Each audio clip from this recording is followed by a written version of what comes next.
It's just hard to get information in China. Well, that's what I wanted to China's ask you about. One of the fault lines in the conflict you're covering now, small c conflict, struggle, maybe part of the reason we're not hearing enough from Asia isn't just the distraction of networks and major news organizations, but it's also, it's really hard to report there. There's a restriction on the press. They don't allow you very often to report freely. How do you deal with that? And what are the important sort of parts of the terrain we need to understand around freedom of information, freedom of the press, where you're working now? How do you navigate that? Well, I mean, the thing, what I've always a big believer in journalists is try to just get to a place to see it before you can really report about it.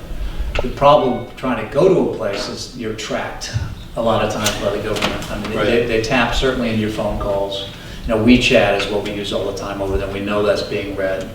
So you have to make it on phone calls where you know that if it's something you want, you need to hide. Right.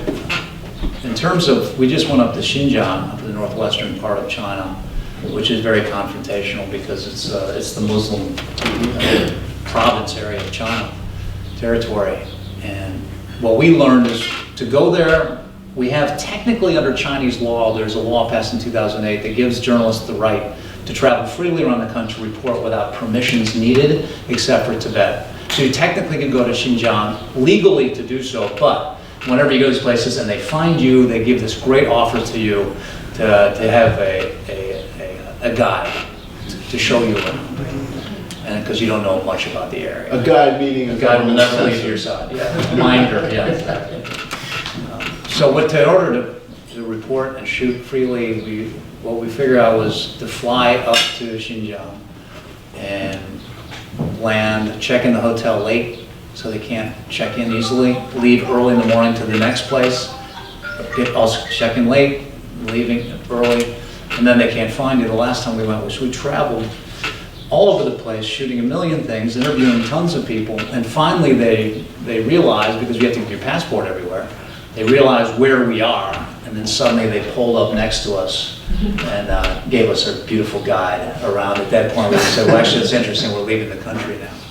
So we're able to get it that way, and that's the best ways to talk to the people. And do you feel like America knows enough or understands enough the ways in which information is restricted in China, and what needs to be done about that? Like maybe this is just a concluding remarks. If this day really is about world press freedom, what do we need to know about China, and what do we as a community of journalists need to do to be sure we push hard for China to open up? I think people have to be ready to be kicked out of the country in order to report freely and openly.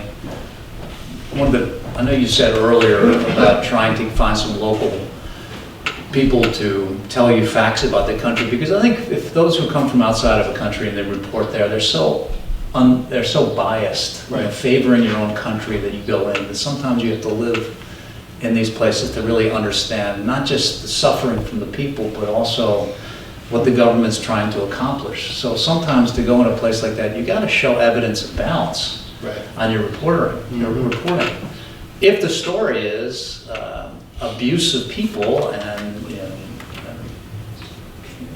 prison time, people thrown in prison, arrested by police, beaten, raped, sexual abuse, those stories, there's only one side to that story, there's no question about it. But other ones, sometimes you have to balance, I think, in position. But be ready to take the risk that you're going to get kicked out the next year. I mean, for example, New York Times is always threatened endlessly that they're going to get booted out. But it'd be such bad PR for the government of China in order to do something at a place like that. The ones they usually get rid of are the ones that are not as well known. Right.